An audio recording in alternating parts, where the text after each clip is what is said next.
views expressed on this program are those of the hosts, guests, and callers, and are not necessarily those of this station, its management, or other advertisers. You're listening to Transformation Talk Radio.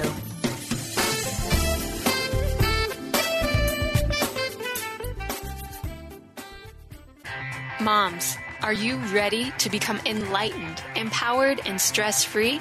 Well, get ready because you are about to tune into vibrant, powerful moms helping everyday women create an extraordinary life with Debbie Pokornik.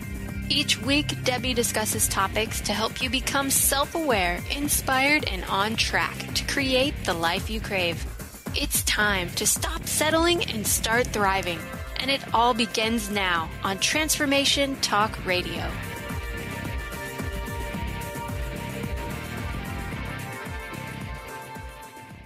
Welcome to the Vibrant Powerful Mom Show. I'm your host, Debbie Pokornik, and my mission is to help you tune in to what makes you vibrant and powerful so that you can fully enjoy the life you've come here to live, and by doing so, help the whole planet shift to a more peaceful and loving way of being. Today, I want to share some thoughts about bullying.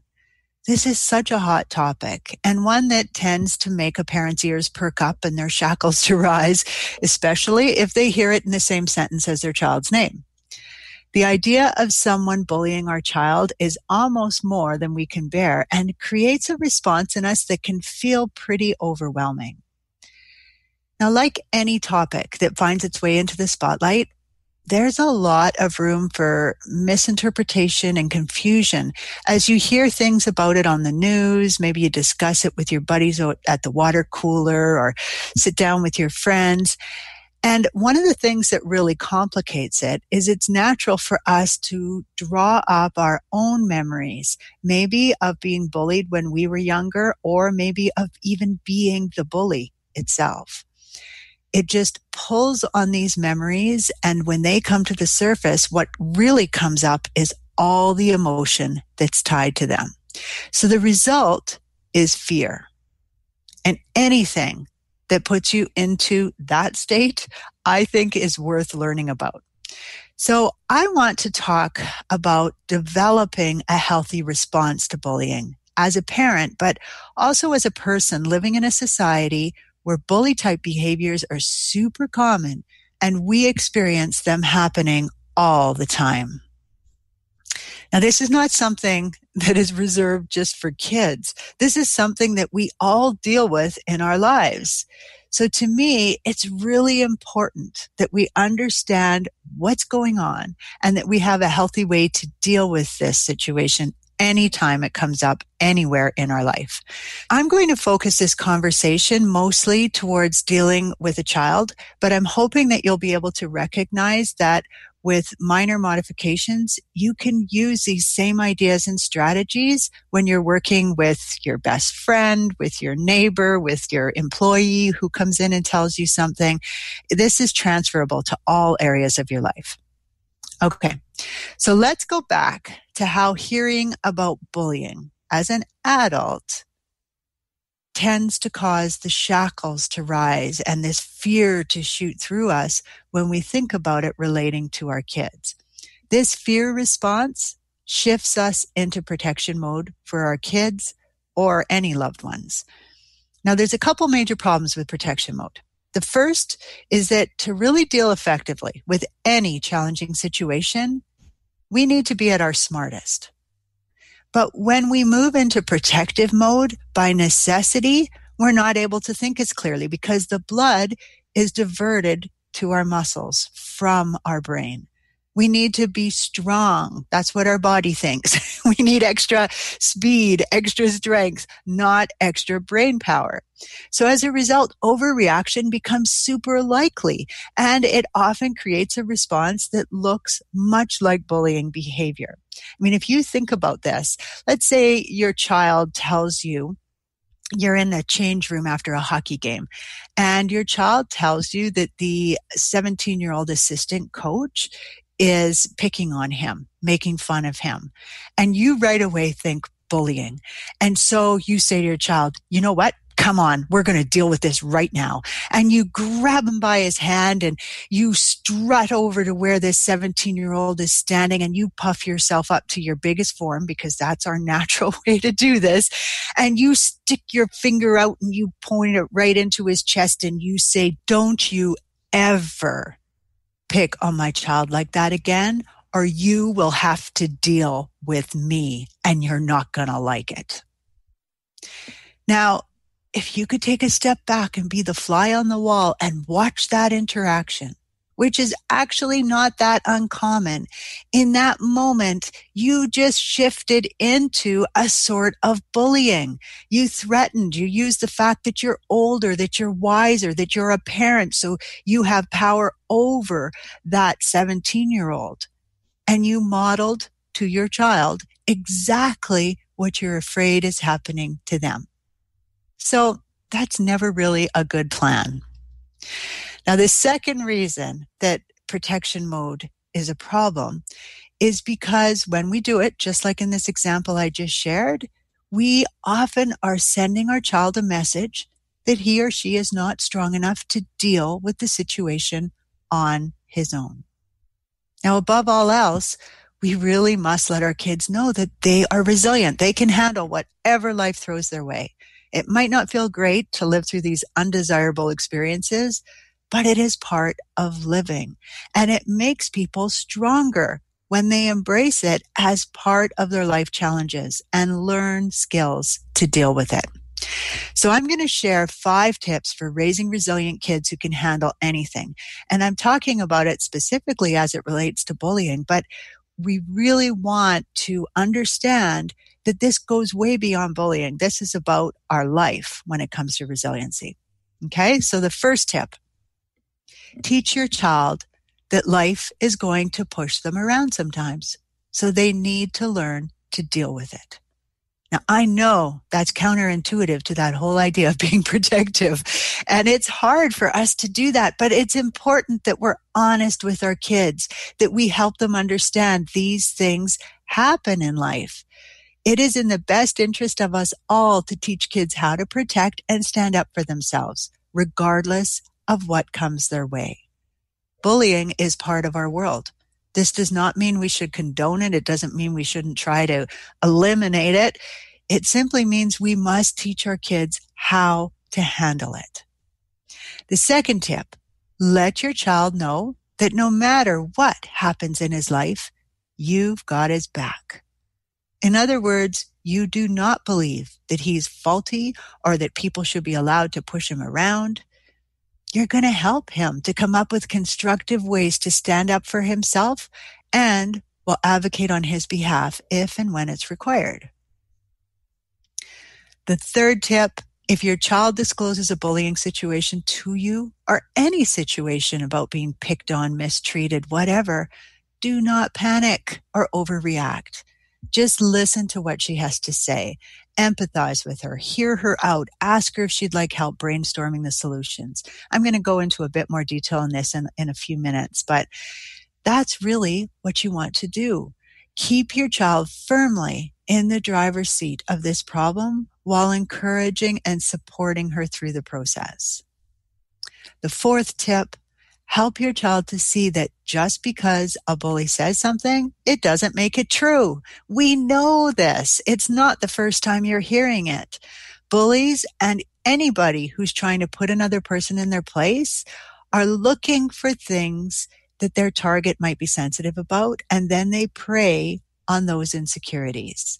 So help your child to see that his insecurities are not based on fact. When we believe what a bully says is true, we give him a power that he doesn't deserve. The fifth tip, talk to your child about the options that she has for standing up for herself anytime someone says or does something that makes her feel bad.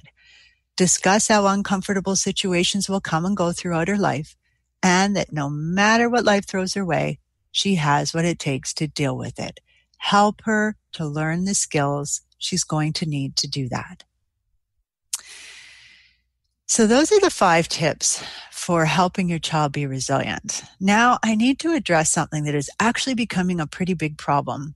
And that is, we need to stop labeling every mistreatment, every problem, every hurt as bullying if it happens to younger people. People have become so afraid of bullying and how it might negatively affect their child that they truly are starting to label any unfair, mean, or hurtful behavior as bullying. And here's the real kicker. Relationship challenges with peers are an important way for kids to learn how to navigate disagreements, how to practice being assertive, and how to communicate what they're feeling. These skills are critical life skills that they're going to need in their life. And we learn them with our peers. We learn them with our siblings. So we can't start labeling them all bullying. There's always the potential for any situation to escalate into something more. Okay. So it's possible that something that wasn't going to be bullying could become bullying. But in most cases, peer disagreements are simply a golden opportunity to, help your child, teachable moments. That's what I mean, to find those teachable moments. So let's say that your 11-year-old daughter comes to you and tells you that two of the popular girls in her grade, Megan and Sarah, were making fun of her today. Now you immediately flash back to being picked on when you were in school. Or maybe you were actually the bully, which is just as scary because you know how mean these girls can be because you were one of them, right? In either case, you have all these emotions that come up and you feel this sense of panic. And so maybe you are that take charge kind of person. So you say to your daughter, okay, you know what? Let's nip this in the bud right now. I'm phoning their moms. And if that doesn't fix it, I'm going to call and talk to your teacher. And you know what? You're not even going to walk alone to school anymore. Your brother, who's 14, right? He's going to walk with you every day. Oh man, he's going to love that, right? Can you imagine as the daughter how you feel right in that moment? I mean, there's a tiny bit of relief that mom has got your back. She's going to protect you, but really she doesn't have your back. She's got your front. She's jumped in front. She said, honey, I'm going to fix this for you. She's going to make your brother walk with you. Oh my gosh. And Megan and Sarah are going to hear about your complaints and you can't believe what's happened. So what your daughter hears is that she's not capable of dealing with this situation on her own, that she's in need of protection, and that you are not really a safe person to divulge secrets to. That's what she's learning. Now, as if this isn't enough, let me show you how far-reaching the effects of this can be. Okay? You overreact. You phone Megan and Sarah's moms. Megan and Sarah's moms react, maybe even overreact as well, not because they're worried their child's bullying yours, but maybe they think your child has caused the problem. Who knows? The next thing you know, there's calls to the school. There's all kinds of zero tolerance policy things being put in place. Things are happening. And what your child gets from that, she can believe she's weak. You had to take over for her. She internalizes this victim mentality. She's also suddenly become a target for bullies in training. Those are all those kids that are just playing around with their power and they aren't quite sure whether to use it for good or evil at this point. And they're looking for targets. And suddenly your child has a target on her back because she told. And now you called her parents and they've called the school and it's a mess. So she's suddenly a target.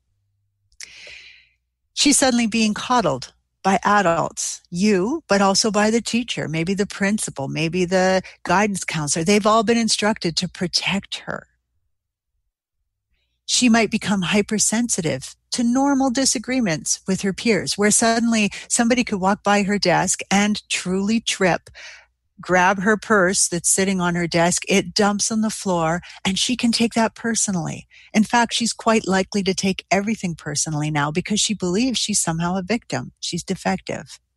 And then finally, nobody does well in an environment where a zero tolerance policy has been put in place and is being used as an excuse for zero thinking, where somebody is being suspended from school because zero tolerance says that if you call someone names, you're gone.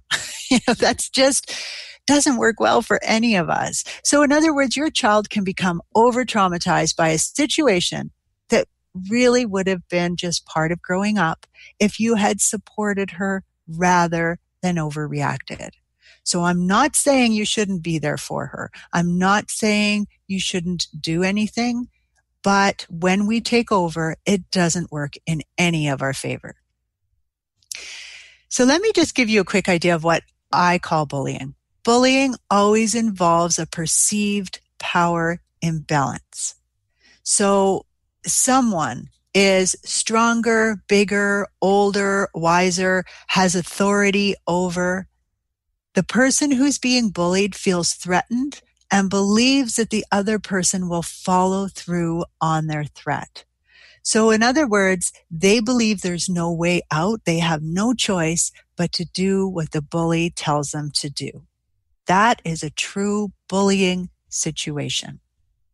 Now, notice I did say the word perceived power imbalance. So even though two kids could be the same age, they might be in the same class, this other child might be smaller than your child, but might be super smart and manipulative and able to turn things in their favor. So it doesn't look like a power imbalance, but to your child, it's a perceived one. So it gets a little tricky, but we don't even have to define it really, as long as we know how to effectively deal with it. So let me tell you how you might do that. When a bullying situation arises in your child's life, they are going to look to you for clues on how capable or incapable they are to deal with it. The first thing I want you to know, this is really important.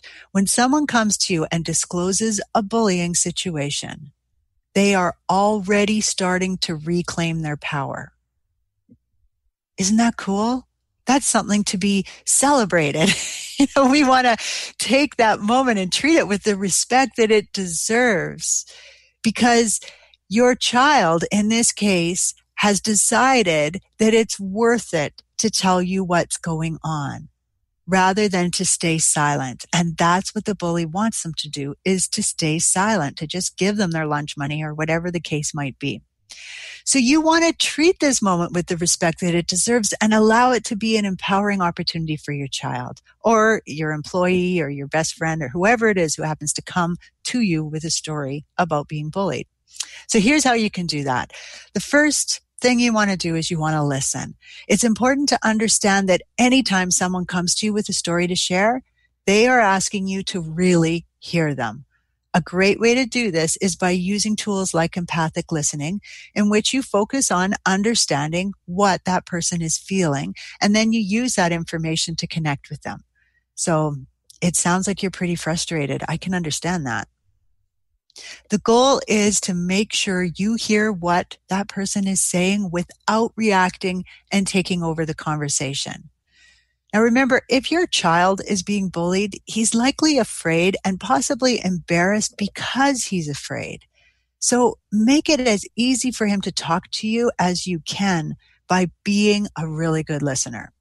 So you empathize by putting yourself in their shoes. Think about what things were like when you were their age and go from there. Yikes, that sounds scary. Or, I think I would have been terrified if that happened to me.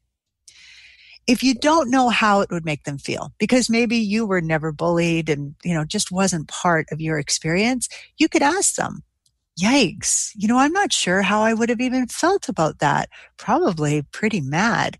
How did you feel when he said that? Now, you want to be careful not to take over the conversation. I'm going to talk about that more in a moment, but you could say something like that if you really feel like you can't connect to what your child is saying.